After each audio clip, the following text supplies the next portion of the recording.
자, 북에서 식량을 계속 국제사회에 요구하는데 고아, 배고픈 아이들한테 준다고 식량을 요구했는데 오늘 RFA라는 매체가 보도한 내용을 보니까 전혀 다르네요. 자, 관련된 내용 좀 하나씩 내놔 보겠습니다. 자, 왜 그런 건지 이거 어떻게 된 어떤 보도가 있었던 겁니까? RFA란 매체가 보도를 한 건데 자, 왜 우리한테 계속 이런 식량을 달라고 하는 것인지 설명이 좀 나와 있죠. 네. 자, RFA라는 매체가 보도를 했죠. 자, 북한이 우리에게 바깥 세상에게 식량을 요구하는데, 자, 그것이 실제 배가 고파서 주는 것이 아니다.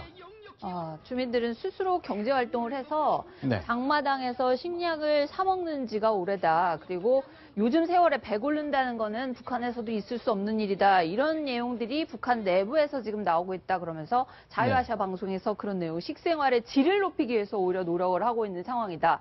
그런 내용을 오늘 자유아시아 방송에서 보도를 했습니다. 네. 사실은요. 네. 북한이 최근에 특히 김정은 집권 이후에 북한의 농업 생산량이 많이 늘었습니다. 예를 들면 쌀 같은 경우만 예를 든다고 하면요. 과거에 김정일 시대 같은 경우는 한 170만 톤에서 190만 톤 정도 생산을 했거든요. 근데 올해 같은 경우에는 지금 UN 농업기구 FAO에서 추정을 하기로 240만 톤을 생산을 할 것이라고 이렇게 생각하거든요. 그러니까 과거보다도 20% 이상이 늘어났기 때문에 북한이 과거보다 식량의 작황이 상당히 좋은 편이다. 이렇게 얘기할 수 있고 실제로 북한이 그동안 중국에서 여러 차례 식량을 수입을 해왔거든요. 적어도 20만 톤에서 50만 톤씩 수입을 하는데 최근에는 그 10만 톤 이하로 줄었습니다. 그러니까 북한이 식량난이 있다고 하는 것은 분명한 사실이긴 하지만 전체 식량이 이제는 모자라지는 않은 시대로 그것이 어떻게 보면은 너무 잘 사는 평양에 사는 사람들은 아주 배불리 먹고 그리고 오지에 있는 그리고 고아들 이런 사람들은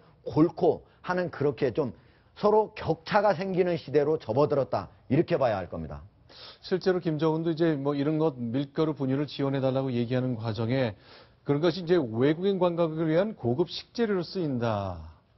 글쎄요, 자. 그렇죠. 그러니까 결국은 고아원에 저기 밀가루하고 분유를 지원을 해주면 갖다 줘야 하는데 그거를 빼돌려가지고 평양에 가서 고급 식재료로 만들어가지고 외국인 관광객들에 팔고 돈을 번다는 거죠. 그리고는 결국은 다시 고아원에서는 돈이 없다면서 그리고 식량이 없다면서 다시 돌려달라고 하죠. 그래서 저기에는 평양 곡산 공장이라든지 용성 식료 공장에서는 저걸 가지고 고아원에 줘야 될 때를 그런 저기 밀가루 또는 옥수수 같은 걸 식용유 만들고 설탕 만들고 이런 데 쓴다고 하니까 얼마나 황당한 일입니까? 제가 평양에 가서 한번 식사를 해봤는데요. 금방 저걸 빼돌려서 했는지 고급 식재료가 아니던데요.